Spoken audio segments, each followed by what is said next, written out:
पांडरकवड़ा में रोजगार गारंटी योजना में काम दिलाने का झांसा देकर दो ठगों ने सैकड़ों छात्रों और युवाओं से फर्जी तरीके से बैंक खाते खुलवाकर करोड़ों रुपए की धोखाधड़ी की है।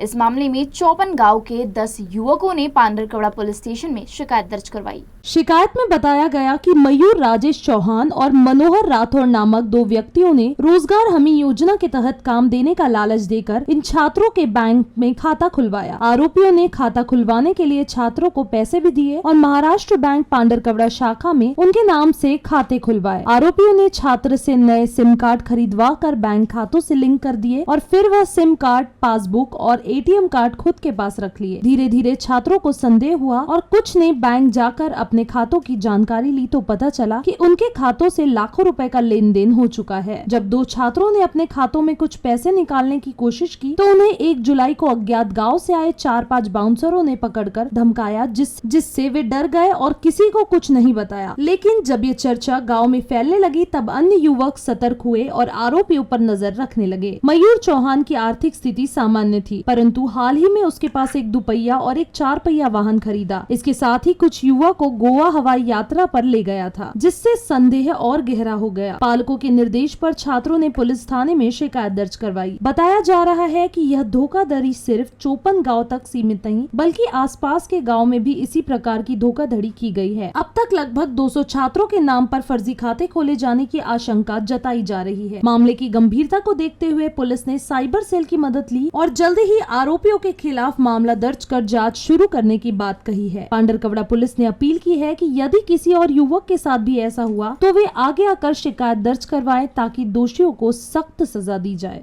मयूर चव्हाण हा माझा मित्र असून तो विहिरीच्या कामासाठी पैसे येत असल्यानं आमचं अकाउंट ओपन केलं आणि आमचं अकाउंट ओपन करून आमच्या बँकेत ट्रान्झॅक्शन 1,15,93,000 1,15,93,000 या ट्रान्झॅक्शन वाढवली आणि त्यानंतर तो फरार झाला।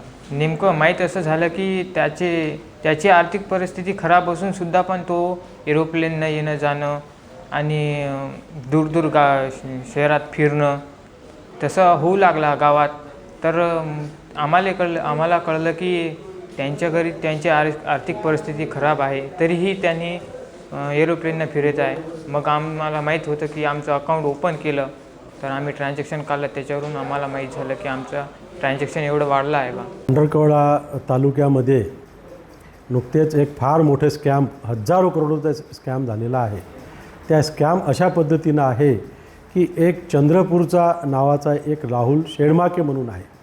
त्या शेडमाकेनं आमच्या इथं पांडरकवड़ा तालुक्यामध्ये चोपन आहे, वाघोली आहे, शिवनी आहे, जरूर आहे, जरंग आहे, अशा विविध गावामध्ये काही मुलांना शेतकरीचे जे शेतमजुराचे जे मुलं आहे, विद्यार्थी आहे, त्यांना हाताशी धरून त्यांच्याकडून अकाउंट ओपनिंग करून घेतलेली आहे की MREGSच्या कामं आम्ही तुम्हाला देतो आणि त्या याच्यात तुम्हाला कामही भेटणार असं सांगून त्यांनी बँक ऑफ महाराष्ट्रामध्ये असे शेकडो अकाउंट त्यांनी ओपन करून घेतलं आणि त्या अकाउंट ओपन करून घेतल्यानंतर त्या अकाउंटमध्ये एक मुलाच्या अकाउंटमध्ये 1-1.5 कोटी रुपये त्या अकाउंटमध्ये आलेले आहे आणि त्या अकाउंटमध्ये आल्यानंतर त्या अकाउंटमध्ये परस्पर काढण्यात आलेले आहे।